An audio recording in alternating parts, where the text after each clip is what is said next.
May 27th will be my 3-year anniversary of alcohol retirement. I have to say I'm proud of myself. It's a mighty poor frog that can't brag on his own croak, as the saying goes. This is the longest stint in my entire drinking life that I have gone without drinking any alcohol. When I first started this journey, I wasn't convinced I could pull it off.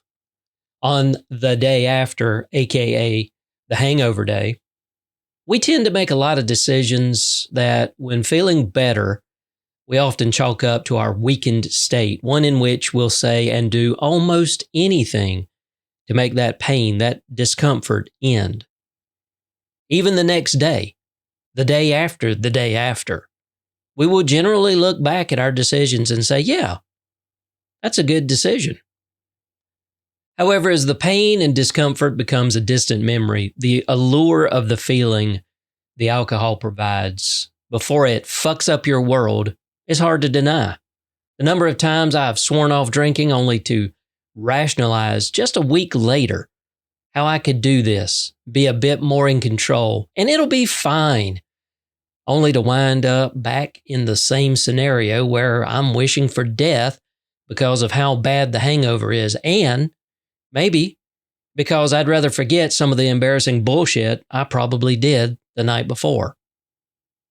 Which reminds me of a story. In my early 20s, I think I was 21, almost 22, I had one instance where my wife and I separated. Yes, it was my fault, but we had worked things out. She forgave me, I think. And I had moved into the place that she was renting. We would eventually move back to the house we were living in after she lost her job. It was a bad time in our lives, especially because I had lost my job and she was the only one bringing in any money at the time. No shortage of friends would stop by because apparently we had become party central for some reason. I remember we were so desperate to get our hands on alcohol that we would buy beer in gallon jugs, milk jugs, something I didn't even know was a thing until exactly that moment. One night, a night I don't remember much of, I'm guessing we had a shit ton to drink. Again, not sure what, but the next morning I woke up beside my wife, and when she made sure I was fully awake, she asked me, "Do you remember what you did last night?" Which is not a question you like to hear the morning after during a raging hangover. Of course, I was not sure what she was referring to, so of course I said no. She told me to get up and look in the closet. Yes, I was very confused. What could I have possibly done to the closet? I opened the door to find a dark circle on the nappy-ass carpet that was in the bedroom floor and in the closet. I stared at it for a moment, looked at her, and said, "What is this?" She responded something to the effect of, "Well, you got up, turned to your right, walked into the closet, and just started pissing away." The best I can figure is this. To get to the bathroom, I would have gotten up from that side of the bed, walked a few feet through the door to the hall, turned right, and then made my way down to the bathroom at the end of the hall. I'm guessing in my drunken stupor, my brain thought I had made all the right moves and was taking a leak in the toilet in the bathroom. I wasn't. As recently as 5 to 7 years ago, I was in my office on a Friday or Saturday evening drinking, something I'd do often at that time, and found myself waking up on the floor and my forehead was a bit sore. The best I can figure, I must have passed out. And as I was going down, because I fell out of my chair, mind you, I caught the edge of my short filing cabinet on my noggin. In hindsight, that could have been far worse than just a sore head. That could have killed me had I hit the damn filing cabinet just right. I don't miss those days. I'm telling you these stories because in 2026, I'm glad I don't drink. I do miss the romanticized aspect of drinking, especially as it was a part of my gaming experience throughout the years, as that experience was a major part of my life and my wife's life, starting in 2004, as we were big World of Warcraft players.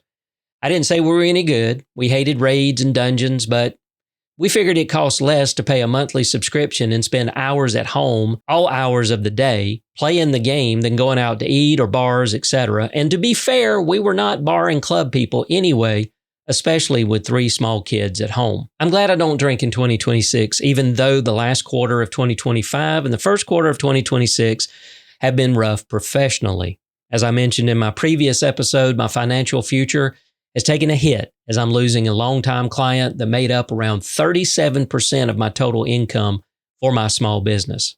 In prior years, I would have spent money I didn't have and needed to save so I could drown my sorrows at how the universe was once again fucking me, but not now. If I did drink now, things would eventually get a lot worse.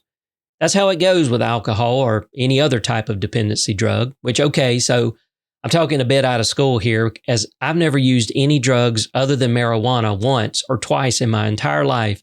So I'm guessing it would get much, much worse if I was a cocaine or meth user. But being of sound mind, okay, somewhat, allows me to digest recent events and maybe, just maybe, allow me to continue to think clearly and weather this specific storm.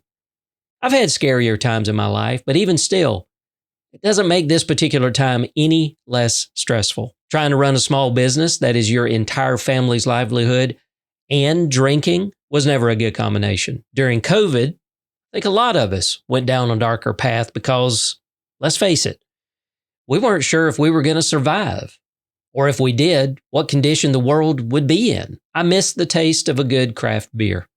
I miss the taste of tequila. I miss the taste of whiskey. I don't miss the disaster, potential or otherwise, that comes from the consumption. I know my health is better, even as I get older, and it gets harder and harder to get out of the fucking chair or bed each day. When I decided to go into alcohol retirement, I was around 195 pounds. It's taken over 2 years before I started seeing real gains in losing weight.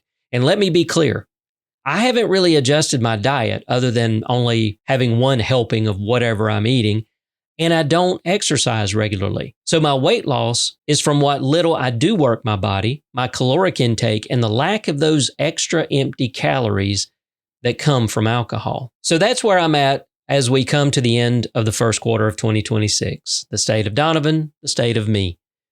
If you're looking to go into alcohol retirement and want to reach out, I'm here.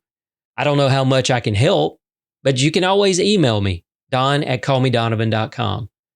I managed to do this without the need of a support group such as AA, but that's not to say those are bad. They have their place, they have their purpose, and they've helped a lot of people. I'm not special because I've been able to do this on my own. But if I share my thoughts with you about this journey via a podcast, am I really doing it on my own?